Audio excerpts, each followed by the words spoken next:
school and college. And as soon as I graduated, I got hired as a flight attendant with American Airlines, and that's how I ended up in LA. Nice. What was one of the, I guess, most memorable experiences you had working with the airline? I would say that I met so many famous people, probably, just meeting people like, my goodness, Al Pacino and Stevie Wonder, President Ford. So where did you meet these people? On board the flights, because we worked from LA to New York and New York to LA. So always, back then in the 90s, nobody had their own plane, so everybody flew on American. Okay, so that's good. The reason why I asked you where did you meet them, because I want you to wrap your answer in with the question. Oh, okay, sorry. So say, you know what, one of the things that I was doing when I was working, I was a flight attendant. All right. Blah, blah, blah, just to kind of tie that in. Do you want me to do it again?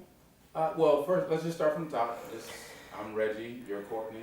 Tell me about yourself. Hi, do you want me to say my whole name and everything like that? Whatever you're comfortable I'm with. Courtney Hughes. I am the head trainer and recruiter for Miss California USA. I'm also a mom of a daughter who just graduated from NYU, and I am, of 8 kids, I'm the second oldest in my family. You want me to keep going? So your daughter that graduated from NYU. That's right. I noticed on one of your profile pictures, you gave her a big hug and you gave her a kiss and you said young love and how happy you were. It looked like it was someone's wedding. Oh, okay, yes. Well, she's only had one boyfriend, my daughter. She's been a pretty serious kid. She went to Beverly Hills High School, and I think of all the kids in Beverly Hills High School, she was just a lot different than the other kids. It was a different kind of a, Beverly Hills High School was different than we expected it to be. And so when she went to college, she had not had a boyfriend yet. And the first boy has been the one. She's only had one. So they're definitely in love. She's living in New York City. She just graduated from NYU. She works in campaigns, so she's a campaign manager there. Okay, so campaign manager like for governmental races? For local politicians running for New York City Council, mayoral races, and assembly races. Okay, nice. Mm-hmm. So she's obviously into the whole politic field, and you are not. Alexandra is definitely involved in the politics, and she laughs at me because she says that I'm like my own broadcasting station because I absorb all of the news. I'm constantly reading the news and what's going on. In fact, we were in New York for her graduation, and I knew before she did that a man had gone into Times Square and hit people with his car. It was happening right when she was graduating. She's like, Mom, what are you, the news station? Because I'm telling everyone, oh, did you know? So she thinks I'm funny. But she's definitely more of a local politician. She's involved in all the Manhattan races. She's not necessarily involved in the national races. Okay. Because we definitely differ on that. Okay. Got you. Hold on one second. Keep on. I just want to check something. Here's something. I'm not sure why I'm doing that.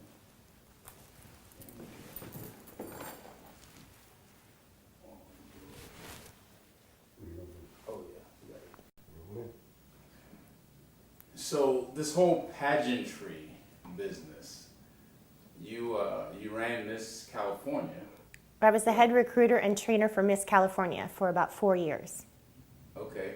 Yeah, elaborate on that. Sure. How did you get into that? Were you in pageants when you were young? I actually was in a pageant when I was younger. When I was 18 and going to college, I decided to represent my hometown, Worthington, in the Miss Ohio USA pageant. And I was terrible. I showed up with my prom dress, which was just hideous. My roommate did my makeup for me because I had no idea how to do it, and she gave me basically 2 black eyes. I was way out of my league. I had no idea what I was doing, but I took the whole experience, and then later, many years later, after I stopped flying for American Airlines, which was because my roommate from training was the first casualty on 9/11. They actually killed her first to take over the plane. So she was in charge of the flight, and they came up and they killed her, and that's how they got into the cockpit. And I had worked that flight for 3 whole years. It was my dear friend. And so after 9/11, I looked for another job. I got involved in talent management. So I worked for a company that took young kids of any age, actually, that wanted to be an actor, singer, dancer, or a model, and we got them involved in the entertainment business. We taught them how to get their pictures done, how to get their first gigs, and what to do. And so I took that, and I got hired through the Miss California organization to help them do exactly what I had done for all these young kids for the pageant contestants. So let me ask you this. It sounds really, really exciting, but what do you enjoy about the job? I loved mentoring the girls. That was definitely my favorite part of it. I was their coach. I was a friend of theirs. I was different than like a best friend or a mom who was always telling them, hey, you're just doing great. I would say, hey, that's not going to work, and you can't wear that, or we need to get this going. So I was more like the tough love kind of head coach than I was a friend. But I adored these girls, and I felt like I had hundreds of daughters versus just having one. So what's one of the, I guess, biggest differences in working with the girls, the kids, versus, like a Miss USA or, Miss California that might be older? The only difference is the age. Everybody kind of has the same goals. Even if you want to be an actor or a singer or a dancer, they all have the same path. Everybody has to go in the same direction, even if your skill set is different. With the pageant girl, everything is out there. It's all about them.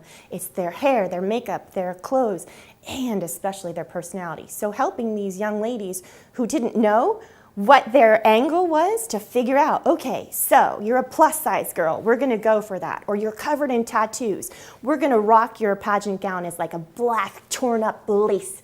Whereas some of the other, we call them pageant patties, everything is just kind of perfect and the hair is poofy and the rhinestones everywhere. My girls were like badasses, and they would just stomp out there, and no one had ever seen anything like it in the history of pageants. So that's definitely a significant change. Yes, it was. It sounds like it's good. One thing just to keep in mind, since we're doing an interview, Oh, okay. obviously I know he's Yeah. standing there, but make sure you... Am I looking at you or him? Yeah. Okay. Yeah, because that way it lines up with the Sorry, camera. got it. I know he's attractive and all that. He's so cute. And he's smiling at me, which is helping me because I'm so nervous. Okay. Yeah, don't be nervous. All right. Just want to make sure when you're on Gotcha. camera, you're connecting with the audience. Okay, Because got it. if you're looking at him, there's going to look like she's not paying attention. Who is she talking to? Right? Okay, got it. Yeah. So we obviously talked about what happened in your career and how Mm-hmm. you switched over from American Airlines and American, right? Exactly. American Mm-hmm. Airlines, and get into this, but you have had to have had an opportunity to meet probably a lot of famous people, work with a lot of very important people. So kind of brag on yourself, like who, what, and why, right? Because Got it. I didn't know you before this. Some people may recognize you, they may not. Probably But not. Tell us about some significant stuff, like just brag about what you do. Well, I'm the first person, I believe, in the history of Miss USA to have recruited 2 consecutive Miss USAs in a row. Nia Sanchez and Olivia Jordan were both my recruits at Miss California. So for 2 years in a row, I got to watch my girls, who I started out in Miss California, go all the way to the big stage, and then they even got to go to Miss Universe. Nia came in second on Miss Universe, and Olivia came in third. And Olivia came in third the very famous time that they messed up, if you remember at all, they messed up the reading of who won. So she was the girl who actually told the contestant, Miss Philippines, that she had actually won Miss USA. She was backstage with her, and she says, I think that was supposed to be you. So she went back out there and took the crown, and Olivia had come in third that year. I've had girls who've won Miss Arizona, Miss Nevada, Miss Oklahoma, many, many state pageants, many local pageants, but those are my biggest successes as far as how high they went in Miss USA. Very, very nice, very nice. So I can only imagine how it felt, for her to be backstage and for that to happen, right? Right. That's like, what Right, just happened, right? exactly. So that's pretty significant. But what about you? What's some of that kind of backstage stuff that you had a chance to experience? Either something that was very subdued, like we can't tell anybody that, or something that was just off the hook. We're gonna tell Off everybody. the hook. I had an experience where I brought in one of my contestants. She had never competed before, but she was rock solid. She had the physique of it. She was stunning. She had a great personality, and she wasn't very pageanty. So I took her and worked with her and got her ready to go, brought her to the contest, and in the back of it, behind stage, there are people who work on hair and makeup. Most of the time you have to do your own. But during this pageant, one of the hair guys changed her hair and gave her this really big, poofy, like flashback to Dallas, 1980, awful hair. And I'm backstage going, oh my God, what happened? I mean, I'm like pulling it down. I'm like licking my hands going, this is not going to work. And sure enough, she almost won. She probably would have had he not messed up her hair. And he's very good friends with another contestant. So there is some, I wouldn't say the deviousness is between the pageant girls necessarily. They're trying to be on their best behavior. They don't want to get kicked out. So they're going to be very, very quiet about their competition. But in this instance, it was actually the people that worked in the pageant who were going a roundabout way of having that contestant fail. There's more drama and politics between the directors of the pageants, the hair and makeup people. The grown-ups are the ones who fight more than the girls. The girls pretty much are like, yeah, I know my competition. I know she's probably going to do better than I am. Some people have more experience. Some people just, are going in there for a lark. But with this instance, I knew it. And I had actually talked to him much later, this makeup guy, and I said, did you do that on purpose? And he just gave me that look. And I'm like, you did. Because I knew it and everyone knew it when they saw her. In fact, when she walked out into the audience after she'd gotten in the top 5, you could hear everyone go, like it was that big of a change from where she had come out before and just looking natural like I am now into this awful, awful hair that caused her to lose. Wow. Do you recall this stylist's name? I do know who he is. He's he's one of the top hair and makeup people in the country right now. He's always voted when they have their they always have these, top 10 makeup artists, and he's always in there. I know exactly who he is. So obviously I'm not asking you to name drop. Hopefully not. Not at all. I'm not asking you to name drop. But with that in mind, you know him. I do. You obviously know the status of who he is, what he does, the recognition, and all that type of thing. How do you interact with that mental battle, if you will, right? Because that was a significant, could have been a very significant win for you for one of your, it would have been, yes. Customers, right? My other client ended up winning, so it didn't matter. I was going to win anyways. But it was the fact that she really, really had a chance, and she was one of everyone's favorites. And to see that very clear difference from before and then when she went on the stage was shocking, actually. So how do you deal with that now, going forward? Because, the potential for that is still there, right? And if you see this person again, or not if, but when, I'm sure that's going to be a topic of discussion. I've talked to him a few times about it, and he understands, and he, kind of, sorry. No, so keep along that thought, but just say, that stylist that put me through this, I'll kind of go down that route. Right. That stylist that really ruined my contestants' chances, he and I have run in the same circles and have seen each other a few times since then. And he doesn't really come forward and tell me he did it on purpose, but I know he is the best stylist in the entire country, and I know he did it on purpose.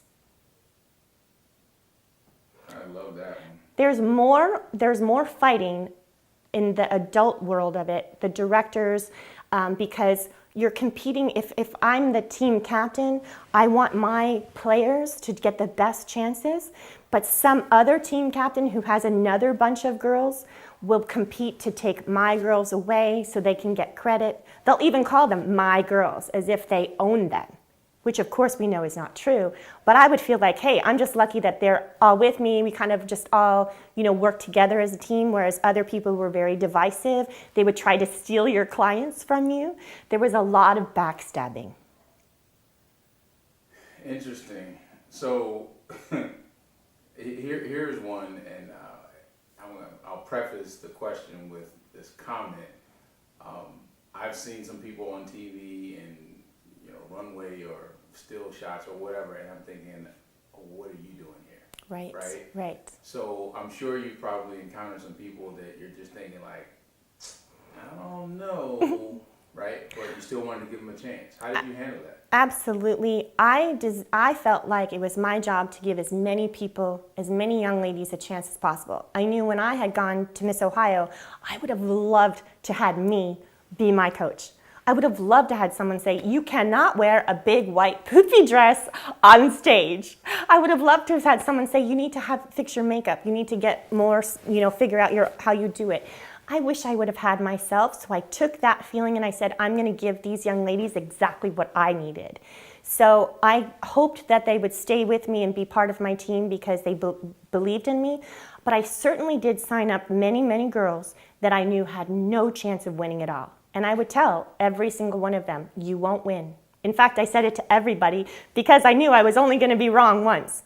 And with my girls, I would come up to them after and say, I was wrong, I'm so happy I was wrong, you won. But all the rest of the time, I told them, you will not win this. This is definitely about the journey and not the destination. This is about how you are going to master your world. How are you going to show everyone who you are to the best of your ability? And how are you going to reach that potential with all of the information that I was going to give them? I had boot camps where I trained everyone on health and fitness, on runway, on what would be the best wardrobe for them, and also with interview skills, which is obviously the most important. So, speaking of interview skills, I recall a couple of times, a couple of different pageants, they would be asked questions and their responses were like deers in the headlights. What's been your experience with that? How'd that happen? There's a very famous young lady from Miss South Carolina. She was in Miss South Carolina Teen Let's USA. start that one again, only because you have a little bit more time in between. Right, okay. The interview is the most difficult part of the entire pageant. You can have your most beautiful dress and your hair and makeup done right, but if you mess up that interview, you will never win that pageant. So most of our training was on how to handle the pressure and the stress of them asking you anything in front of thousands of people and possibly even live TV. So one of the gals who was in Miss Teen USA, she's very famous. Everyone's seen the one where she says such as, and the Africans, and she just goes off on a tangent. It's so easy to do. First of all, you're hungry and you're tired. You've been standing on your feet all day with a big smile on your face, and then all of a sudden they're going to ask you a crazy question from out of left field. So my coaching was always about take that question and turn it right back around to you. Whatever your stand is, whatever you are standing for, make that part of your answer. So no matter what happens, that question always comes back to why you are supposed to be Miss USA or Miss California, whichever one you're competing for. So, we obviously know about the whole stylist thing, right? Correct. There has to be something else. What are some of the other politics that happen behind stage? I would say for the most part, the girls were very upset. Many of the times, they would just be upset because they felt like they should have done better or gone higher. But I never really saw a lot of catfighting. I know that there was some of that, but they shielded me from it, I think, because I expected them to always be acting in their best behavior. So nobody wanted to come running to me and telling me they had a fight with so-and-so. Maybe it was they had the same dress that they had, or maybe it was something like they were supposed to have coaching from someone and they didn't get it. Or maybe they had a stylist who at the last minute went out and went with another girl. So all those things can happen. I didn't see them being really awful to each other. More, and I keep stressing this, it was the grown-ups that were acting like that. So they were the ones who were, sabotaging this one or talking poorly about this one so that they could kind of create a dynamic that would make it harder for a girl to win. Because obviously we're talking about a pageant, it really is about their personality. All those girls are beautiful in their own way. Certainly, as I mentioned, I put some girls in that pageant I knew would never ever win. But the chance that it gave them to represent their hometown or somewhere that they loved was life-changing. And I have kept in touch with many of those girls. Many of them are extremely successful. Many of them have graduated from college by now. But they all talk about the fact that the training that they had in that pageant was what made them successful in everything they did after that. So you not only gave them a chance to show their physical beauty, pull out a little bit of their inner beauty, but it sounds like you've had a chance to influence them in such a way that those things have benefited them in their now careers. You have any examples specifically of someone, hey, because of this, now I'm doing this, so thank you? Absolutely. One of my favorite clients was Shanice. She came in with her mom. They lived in Compton. This was LA in the 90s. Rough place. We had the riots. We had all kinds of problems going on in Compton. And she came to me with her mother. And of course, there's a fee to get in a pageant, and it was much past what their comfort level was. This mom was a single mother with a lot of kids, and she pleaded with me. She said, Courtney, what am I going to do? And I said, you're just going to follow my lead. And I taught them how to get their own sponsors. I made them get in touch with all of the people in Compton so that she got free gowns, she got free hair and makeup. She ended up using as her sash, because in Miss USA, you can pick the title as long as it's available. Instead of just putting Compton, which most people would have done, she put birthing a new Compton. It was so powerful that she ended up on the front page of the LA Times twice that year on the pageant. There were 350 other girls, and that's who they picked to talk about was Shanice. She changed her life.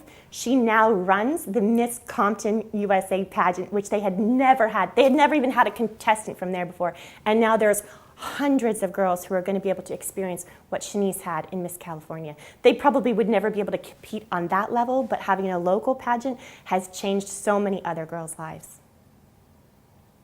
That's great. Very, very good. What is the biggest difference between the Miss USA and Miss America pageant? The biggest difference between the Miss USA and Miss America pageant is that Miss America has a talent portion, and Miss USA is more for a spokesmodel. So a Miss USA girl would much rather her trajectory be more toward modeling, reality TV, where a Miss America would be heading more towards a scholastic endeavor. There's few scholarships through Miss USA, but most of the time, if you're a smart, pretty girl, not to say that the Miss USA girls aren't smart, but they may have the upper hand in the sexy factor. So Miss USA would be more of a sexy, Miss America more of a smart. Not saying that they're not both smart, but that was definitely more of the angle. Okay.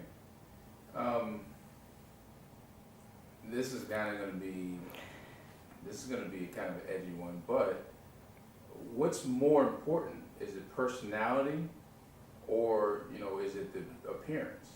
Well, at that kind of level, when you're talking about a Miss California pageant, most of those girls are stunning. I mean, you're talking at least the top third of them are all going to almost be equal in looks. They have beautiful bodies, they have taken care of their hair and skin, they know how to do the extensions, and they know how to make everything look fabulous. Oh shoot, sorry, I'm getting lost. What was it? What were you asking me? Just what's more important, the personality or the appearance? That's okay. Just yeah. Keep and remember, you don't have to rush. Yeah. Okay. So your appearance is definitely going to be number one. And then the next factor is going to be your personality. Because a girl could be absolutely gorgeous and stone cold with her energy. So she goes out on stage and she just kind of, walks like this and doesn't smile and kind of just, she's never going to win. It's the girl who comes out there who just enjoys that spotlight, who smiles for everybody, who's got her parents and family waving their signs saying, go, go, go. That's the kind of girl who has the kind of energy who's going to win. It is not necessarily who's the prettiest, because at some point, they're all beautiful.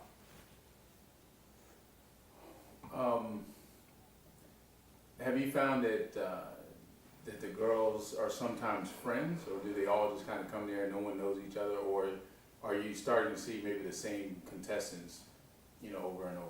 What we did, we changed that whole model from maybe 20 to 30 girls who were just kind of everybody knew the inside story to 350 girls. That's how big of a difference it was from when I started recruiting to the year before. So many of them became friends. A lot of them would compete in smaller pageants too.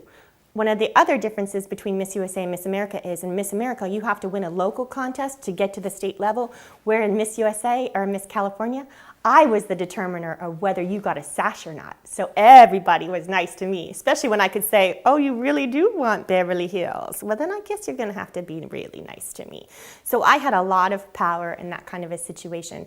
And I would say that the girls most of the time would have their own group of core friends that they would hang out with. And there were certainly some outliers, some of my favorite girls were my funkier girls. The ones like I had a girl who wore her whole dress she had made out of recyclable items because her cause was environmental. So she came out in this dress that had like all these kind of cool little plastic bags on it, and everyone went crazy for her. So, you know, I had some unusual type gals, and then I had my regular rock stars who everybody knew were going to have a great chance of winning.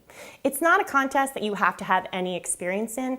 Almost like I told you about my gal before who lost because of the big hair. She'd had no experience, and she was in the top 5, so out of 300. So it's definitely not something where the more you do it, the better chance you have.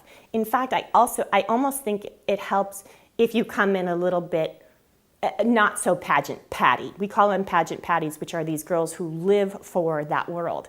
I preferred the kind of girls that were like just 5 minutes before we're out running on Runyon Canyon and putting their dress on after they, you know, had a good workout than the girl who spent all day, you know, getting her nails and her toes done. Interesting. So we've had a chance to talk for, 10, 15 minutes. You're probably pretty comfortable now, I hope, right? Okay. Kind of. Yes. So now we're actually going to start rolling. Okay. You're funny. You're like, none of that was on camera, Courtney. Okay. All right, so what are you thinking now that you've shared, because you've shared a lot, what are you thinking now are some of the things that maybe you forgot to share that you would like to share? What's come back to mind?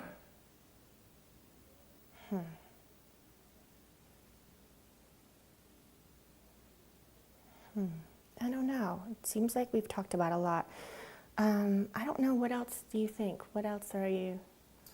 So the I know he idea- wants more kind of like, I think I'm going to have to take my coat off because I'm really getting No hot. problem. I think that he wanted to kind of go for more of like bitchy, you know, like, you know, talking more about me, not necessarily being like a typical kind of pageant coach. He wants me to be more, and this is Calvin I'm talking about, more of kind of a badass kind of, I told him I was more like Rachel Zoe, if I don't know who she, you know, she is, more of that kind of a stylist than, you know, a, you know, glitz and glamoury kind of a thing. I don't know how to bring that in there. I don't know if we talked about that, but I think that's about it. I don't know what else you think. You're the one that's hearing me talk because I'm sitting here freaking out. Teasing. Well, I've got a good idea of what you do. What? So, yeah, I'm clear on it. Okay. The idea behind capturing this footage is to hopefully get you, you know, land you this gig, right? Land you this show. How do you, what would you do on this show to stand out from anybody else that is doing anything remotely close to this? Like, I would be different on my show than some of the other people who I've seen. Oh, go ahead. So instead of saying I would be different, Right. you I'm own the okay. show. Okay. This Okay. is My show is different. Okay. My show is totally different than any of the other pageant shows I've seen on TV. Mine is more skewed to anybody can be in a pageant. I don't care what you look like, what your lifestyle is like, or how much money your family has in the bank. I can teach anyone to go to a pageant. Whether they win it or not is absolutely up to the stars, but I can teach them how to do it successfully. So I could take anyone from anywhere and help them get into a local pageant and do very well. I think some of the other shows are focused more on the top tier clients who we already know that they already have the best of everything. So for me, the most inspiration I got was working with the gals who didn't have very much at all, by teaching them how to get sponsors, how to market themselves, how to use their branding, and how to get themselves out there. So young ladies from very poor backgrounds, as in Miss Compton, could utilize the Miss California pageant as a way to make money for their family and for themselves and to increase their profile. What else? Tell me. This is your show. Tell me. Oh my God. It's all you. Well, I think I have a difference of a little bit more of a tough love aspect to me. As the oldest, second oldest of 8 kids and the oldest girl, I was always in charge. So it was my job to make sure everybody was dressed, ready to go to school, had all the proper paperwork, had everything done, their lunches packed, and so part of my personality is making sure everybody has what they need to launch. So no matter what it is, no matter what situation comes up, all of my training as a flight attendant. There's nothing that I can't handle, that we can't overcome, and there's always something that happens at the last minute. I was getting ready for Miss California and heading out to the pageant, and my blanket had gone underneath the heater and caught on fire. My apartment was on fire, and I'm putting it out going, I've got to go to the pageant, I've got to go to the pageant. Like literally left my place with smoke all over the place, like running out the door, like I'm going to be late, don't care. So you have to be able to adapt. There are so many things that could happen. One time, all the girls had their dresses hooked onto the fire alarm or the smoke alarm, and because the dresses are so long, they hooked it on the ceiling, and of course, the sprinkler system went off, and everyone's dresses got ruined. So that involved in a whole nother mess of finding how we were going to get new dresses. Most of the girls would bring in extras or have a backup. But in that situation, you have to be able to adapt to what's happening right in front of you. So maybe they're on stage and their heel breaks, or maybe they smudged their this, or they're like my friend with the terrible, crazy, awful hair. There's things that happen backstage that you don't have time to fix, that you've got to just be able to adapt and go out. So I think helping people deal with the pressure, being able to feel more comfortable with their own decisions too. I never told anyone what to wear or how to speak. I just would give them best guidelines. Here's what I think you should do. This is what I think would look best for you. Or here's what I think should be what you're expressing to everyone about yourself. And those were the ways that I was, I think, a pretty effective coach. So here's a little bit of a segue to a different topic. So right now you've got some super funky shoes on. I do have super funky shoes on. They're real nice. So what's the craziest outfit that somebody came in the door with and you were just kind of like, this is not going to work? How'd you handle it? You mean for an interview? For they coming in for their interview? Let me think. A lot of the girls would show up just showing way too much skin. A lot of hoochie dresses, a lot of cleavage going on. And certainly that is not the kind of look that a pageant's going for. They're going for classic beauty, not letting everything kind of hang out. So teaching the girls how to wear the right colors, the right fit, how to be comfortable on camera, that was really, really important. So sometimes they would come in and I could just tell, they had just shopped at, TJ Maxx and got the cutest bodycon dress they could get. And I'd be like, okay, don't ever wear that color again. Or definitely go work out before you put that on. There's a lot of things, a lot of times when the girls would come in, they'd be a little bit heavier than they'd want to be, so we'd make sure that they were on a fitness schedule and with a nutritionist. It was amazing how much weight people could lose when you knew you were going to stand up in a bathing suit in front of thousands of people. It's a pretty good motivator, so I didn't have to worry about too much of that. And some of the girls just embraced their curves. They could go out there. One of my favorite girls was a plus-size girl, as I mentioned before, and she was just wonderful. She loved being on stage. Everyone went crazy for her when she went out there. It's unusual to see someone in a plus size in that high level of a pageant, but she was accepted with welcome, with arms open. And my other girl who came in with tattoo sleeves, head to toe, she was covered in tattoos. And I went to my boss and I said, is it okay? Because I love her, she's terrific. And he said, absolutely. And I told her, I said, the only way I'm gonna let you do this is if you promise me not to wear a pageant gown. You've gotta rock it out. We went Dolce & Gabbana, like ripped up and just, wonderful. And not only did she do really well in the pageant, but she is one of the top tattoo models in the world right now. Nice. So what else? Walking down the street in your pageant. How would you make that happen? How do I make that happen? First of all, the first thing I would do with a contestant who is coming in front of me asking me to be part of the pageant is really to ask them why. Why do you want this? What about winning Miss California would change your life? To get them to tell me what makes them different, because every single girl had their own story.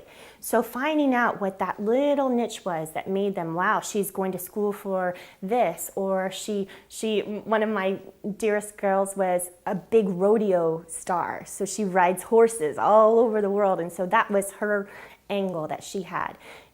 In Miss USA versus Miss America, there isn't a talent contest, but of course, you needed to have some kind of cool hobby or something that you did, whether it was going to be a doctor, which is one of my girls who won Miss California. She was going to med school at the time.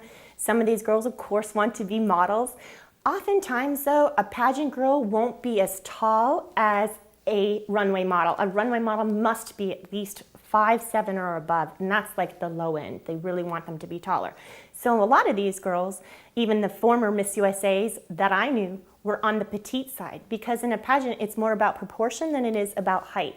You can still get those kind of clothes. It's not going to be maybe the same kind of runway stuff you see in, Christian Dior, but it's going to be appropriate for their size. So a lot of the more petite gals could actually be in a pageant and get modeling jobs from that pageant, where most of them would come to me. I remember Nia Sanchez, who won Miss USA, and she sat with me and she kind of was skeptical, and she's like, Courtney, nobody does pageants. And I'm like, yeah, they do, Nia, and I'm gonna tell you right now, this is a really, really good idea for you.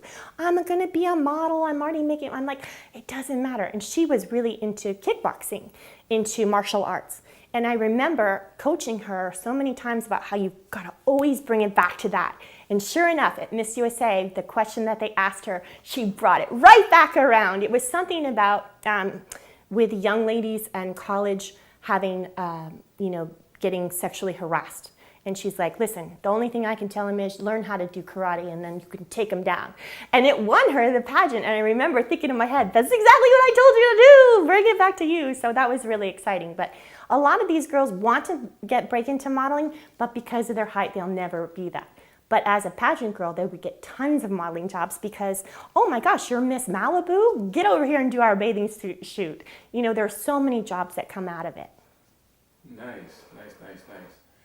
So, why do you want to land this role? Why do you, I know you want to influence, I know you want to give people opportunities, but what does this do for you? This, for me, gives me the ability to be what I couldn't have when I was younger. My mom was very, very smart. She was brilliant with all these young kids. The last thing she cared about was whether I had makeup or hair. I remember wanting my first toy was, back in the day, they were like a big Barbie head almost, and you could do the hair and the makeup on the big Barbie head. And I just was fascinated by it, but I wasn't allowed to have hair and makeup or anything like that when I was growing up. We were very, not sheltered, but my mom was very protective of us, and she didn't like anything flashy. So for me, when I went to that pageant and just felt so devastated that I had no idea what I was doing, I wanted to make sure that if anybody ever wanted to do a pageant, that they wouldn't have to have that feeling that I had. And that they would walk in there confident, knowing they have all of their stuff taken care of and they've worked as hard as they can. And then for me, I love the bragging rights of being able to say, I have 2 Miss USAs, I have 15 state title holders. I love being able to say that. I get more satisfaction out of seeing other people get to that level than I would have anything really on my own. My satisfaction comes from helping other people. It's not really about me. I'm sold. Are you? I am. I want to go put You want to be a pageant girl? Yeah, no. I ain't sold that much. If you see me in a dress, something Something's really, really wrong. really wrong. I can pretty much take any girl that you gave me, or a guy. There are men pageants as well. There are male pageants. It doesn't even have to do with that. If you want to be an actor or a singer, I could take that same exact philosophy that I use for the pageant girls for anybody who wants to be in the entertainment business. So I mentioned to you once before that I was doing some acting and some modeling, and just a personal experience. I remember I was doing this show locally. It was this big show. It's called For Sisters Only, and it was out at the Baltimore Arena, or the Baltimore Convention Center at the time. And one of the stylists there, he's going through. Mind you, none of us had met this guy. We're just supposed to go and do his clothes, and he looked at all of us. He's like, all right, everybody take your shirts off. So I'm looking and at first thought, I'm thinking like, what's up with you, right? But then it clicked. I was like, oh, he just wants to see everybody's physique because he's got this clothes, Right. So obviously you have some people that you've had to kind of, whip into shape. Mm-hmm. And then you shared the one about the girl that kind of embraced her plus size. Absolutely. Right? Absolutely. Expound on a little bit of those types of experiences, because that could be devastating for someone to say, you're not going to make it. How do you handle that? Well, When I got hired to work for Miss California, I explicitly told them, I want to open this up to anybody who wants to do it. And that was really unheard of. They were really kind of, okay. So let's stay along that, do the same thing, but you just said explicitly. Oh, I said instead of explicitly. Oh, I don't usually say explicitly. Right. Explicitly, okay. Yeah. It's hot. I'm having a hot flash. I am, I'm really having a hot flash. I'm getting old, ladies. Getting old. Okay. All right. I'm a little shiny. Do you think? Does it seem like I'm shiny on there? Because I can feel myself kind of misting. Yeah. I'm going to do this. I have my little pad thingy here. Okay, so what were you asking me about? I forgot. Some of my favorite girls to work with were the ones who had the most challenges. Some of the girls who were heavier than they wanted to be, who definitely would be able to lose all of the weight in time for the pageant. We had to just embrace that she was going to go out there in a bathing suit with the physique that she had. That takes so much guts. And to believe in herself, she had to have a lot of support. So for me, having a client like that was my absolute favorite thing to do, was to be there to support her through it. And those girls who went out there and didn't care what anyone thought and just strutted their stuff, those are my heroes. I love them because I don't think I could have enough guts to do that, and they did. So you're the personal motivator. I am always been the personal motivator, kind of the person that gets you going, like the one that helps you move. Like, come on, I know where you want to go. I see your vision. Here's how we're going to do it. Here's the steps you need to take. And if you screw up, you're out. I'm not going to hang around with people that, I'm not the person that, gives them all kinds of accolades for no reason. You earn it. You go for it. That's what I like. The people that say, I've got some challenges, here's what I want, then here's what we're going to do. Those are my favorite clients to work with. The girls who walked in who had everything going on, they're fun to be around and they're great to look at, but they don't take much work. They kind of are all packaged up already. Really the big part that I would work on with them was their interview, absolutely, because they have the looks. They know how to wear the clothes. They're already bikini ready. Now, that's why those girls are the winners, because they took that and then they kept working and working it and working it. So every time they were in front of that camera and they were asked that question, they were more comfortable each time they did it. Because that's the hardest part, is really the speaking part. You can walk out there and look really great, but you got to stand in front of that microphone and say what you feel about something very difficult, something topical, something very controversial. They love in pageants to throw these crazy, crazy, difficult questions at these girls. It's so hard. I mean, most people wouldn't be able to answer that. And all of us sit there on our couches eating our popcorn going, oh, she's so stupid. You get up there and do it. You get up there and not have any idea what they're going to ask you, and you nail that question in 30 seconds. Tell me how you're going to do that. So that was where the bulk of the work had to go for my top clients. That's where we spent most of our time. Of course, runway walking and all of that stuff. But most of the time we were concentrating on how to develop their persona, their brand, and how they wanted to market themselves. So your next response, you cannot do it in English.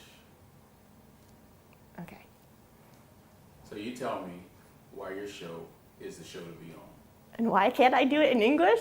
Because you speak French. I do speak un peu French, but not enough to be able to say that in French. I don't think so. Okay. Let's see why. I don't know how to say I'm the best.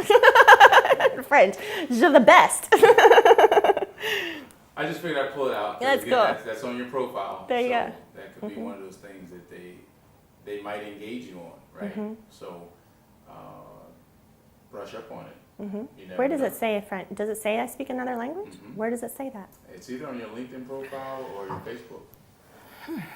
It says it. It says other languages. It says French. It does. Yeah. Well, un peu, that's it. Right, 2 that's words. it. Am I good? Je m'appelle Courtney. Okay. Good question, though. Yeah. No, I spoke it very well in college. And in fact, when I went to France, I started dreaming in French. And that's when you know you really have a language down, is when you start dreaming in it. It was fun. Nice. Now I'm rusty, so I will have to brush up. All right. Anything else you'd like to share?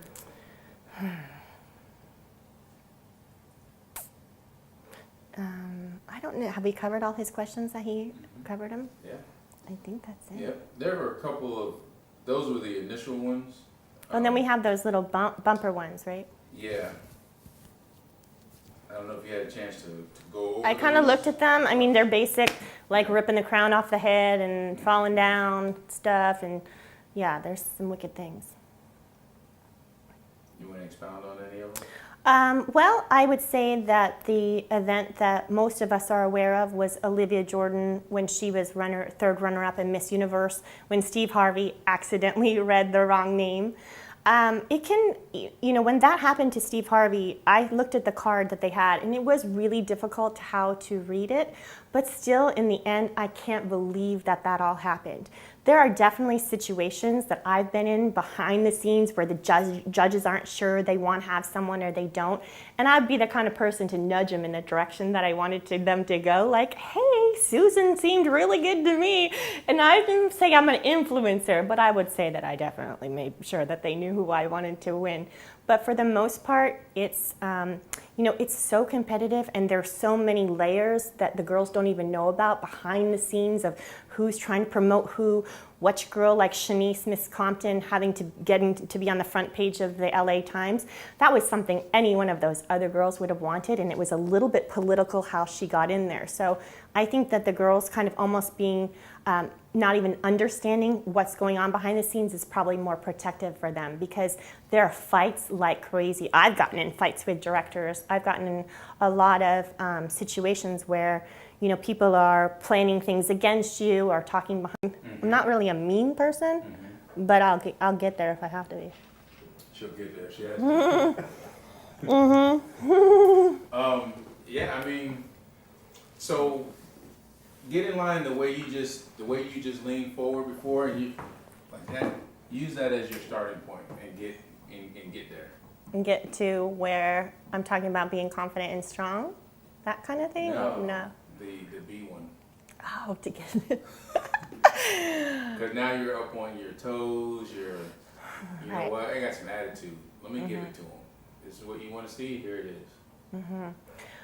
I would say one of the ways that I survived in that very cutthroat world was just the quiet confidence and knowing behind the scenes that I had everything covered. Because it can be extremely intimidating to deal with people who've been in the pageant world for a really long time, and I'm kind of a newbie coming along going, here's all my wonderful girls, and these people are like, hang on, we've been doing this before you, and you can't step into our world. And I'd be like, sorry, I got an army behind me, and we're all coming in.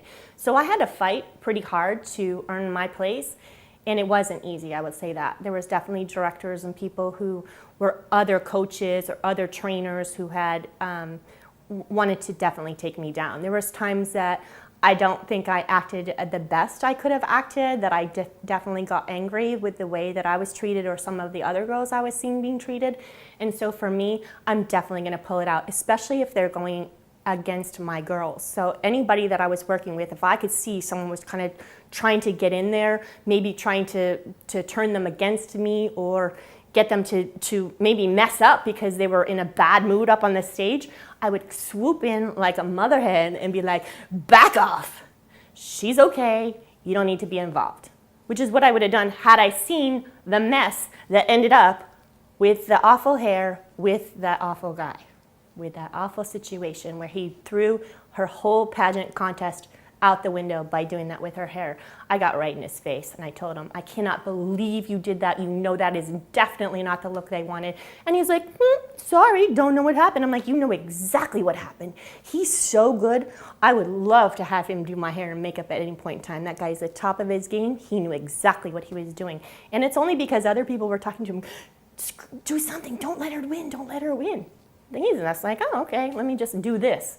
So for me, having to fight my way to be legitimate in that business took a lot. It took a lot. And I think I was a lot more naive before I got into it than after, and didn't really understand how things work behind the scenes.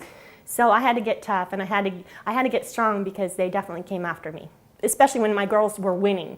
So when you start having a bunch of people coming from nowhere, taking over a world that they were used to kind of being in charge of, they weren't happy with me. And that's okay. I'm there for the girls, not for them. Is that better? I love it. Is that better? Yeah. Okay. Yeah. What else you got? I think think that's it. I think I think you got me, baby. I hope he likes it. You know, I mean, like I said, I'm not usually the one in front of the camera. I'm helping everybody else. All right, so you know the whole Dr. Jekyll and Mr. Hyde thing? Mm-hmm. So literally, I want you to sit in your chair, turn around like this, and turn back around, Okay. and give the camera whatever's on your mind. Just give it whatever. Whatever's on your mind. Yep. Like the death glare, or? No, not a look. I want you talking to it. Oh, talking to the camera. Okay. I don't know what you're doing. All right. It's not me, it's you. Okay. That? No, you want me to turn around. Now I want you talking to him. This is an open. Okay, this is open. You're giving an opening, like, hey, welcome to my show. Okay. And here's what you're gonna get from it. Hi, welcome to my show. You're going to get out of this show everything you've ever needed to be able to be successful breaking into the entertainment business, the pageant world, or just to be successful in your life. I'm going to teach you the tools that you need to market yourself, to put your brand on your life, to make you be successful in whatever it is you want to do. But it's going to take a lot of work. It's going to be hard. I'm going to be here for you. I'm going to walk you through it. And at the end of it, even if you don't get a crown, you're still the winner. Let's do it again. Try it again. Let's do it again. Let's fix your hair though. There's a mirror right there. Are you sure I don't look shiny? Oh, this hair. It's so humid. Okay. Oh, okay. Attitude. Attitude. Okay. You know, like the opening clip from Housewives. You know how they I know all that. I know a lot of those housewives, actually. Yeah. When I lived in Beverly Hills, I was friends with a lot of them. From the Orange County one? No, I knew Orange County, but I knew more of the Beverly Hills. I did a Vera Wang runway show, and I hired Lisa Vanderpump, who's the head. She's the head housewife. I don't care who's talking, right? She's the head of it. So she and I got to hang out a lot, and that was really, really, really fun because she's got that attitude that I like. She's above it all. She doesn't get ruffled. At the same time, she's got a core of steel. She also knows her weaknesses. I remember we were taking pictures together. I'm like, why are you doing that with your arm? She's like, Courtney, like, come on. I'm like, oh, you're not perfect? Awesome. Like, you got your own stuff too. So it was fun hanging out with them. But okay, so here we go. So this is like my opener of like why I am the pageant, the queen maker. There you go. Okay.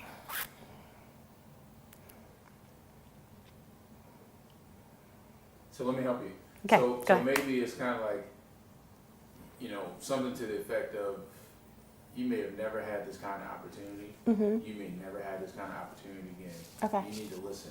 Okay. Because what I'm getting ready to tell you is going to change your career. Got it. Okay.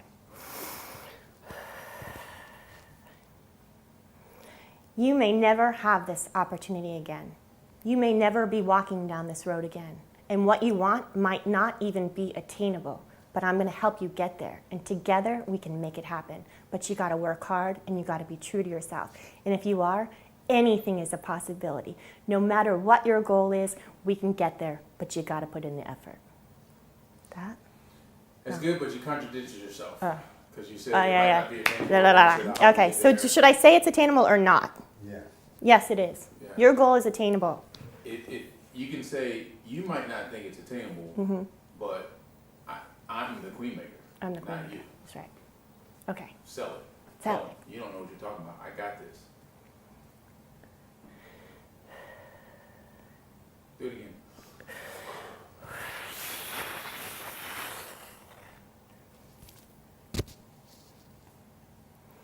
I'm the queen maker.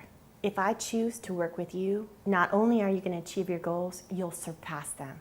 I'm going to give you all the tips, all the tricks, how to get there, and on the way you're going to learn more about yourself than you've ever learned in your whole life, and you're going to get it. You're going to reach that goal. Together we'll make it happen. Probably not liking my face at the end of it though. Probably the falling apart at the end is not what you wanted, because I'm like, that sounded like shit, sorry. That was kind of terrible. Okay, going in one more time. Yeah, so Okay. do the same thing. Very confident, very Confident. succinct. This is why, like, I'm I'm the queen maker. Okay, no. Because that's not hard enough. Right? Okay. That's not what he's wanting. He's wanting, I'm the queen maker. This is what you need to do. Here's how I'm going to help you do it. Okay. Don't Don't do the look at the end. I'm gonna stop doing the look at the end because I'm looking for both of you guys to say it's okay. I'm gonna stop doing that. Okay. Yeah, because remember at the end, He's gonna. it's, Yeah. yeah, it's got to cut to something, but you got to, if you just do that, then it's Yeah, I gonna mess know. up It's the not gonna be good. I gotta stay strong at the end. There you go. Put that serious look, what you just put out there, now, Hold it. at the end, yeah. that Just look, hold it. yeah. Okay. Okay. I'm the queen maker. You come with me, we're gonna make your dreams come true. Set your goals high and we'll reach them together. But I'm not taking any funny business. We're gonna work hard. If this is your dream, it's my dream too. Together, we're gonna make this happen. Yep, that's good. I held it as long as I could. I held it as long as I could. That's good. Now do it again. Okay. Because remember, focus on, Them. as you said earlier, these are girls that might not even want to do this. Right, Somebody okay. might want them to do it, right? Okay. Somebody might see something in them that they don't see. Okay. So, you know, kind of go down that line. You might not think this is attainable, but here, it is attainable. Okay. Because I'm here, because I know how to do it. Gotcha. Because Got it's it. all about you. Got it. Okay. Okay.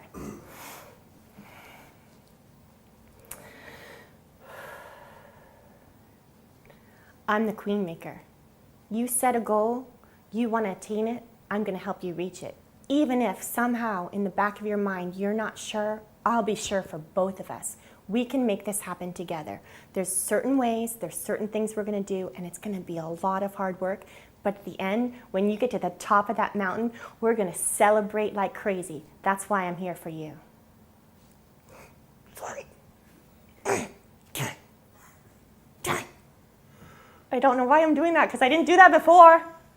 Because this is now about me, really. It's a little bit different. Okay. So one more time, I'm guessing. Because that was kind of shitty. Okay. Sell it, Courtney. Selling it, baby. I'm Sell selling it, it. CH. I'm selling it. Okay.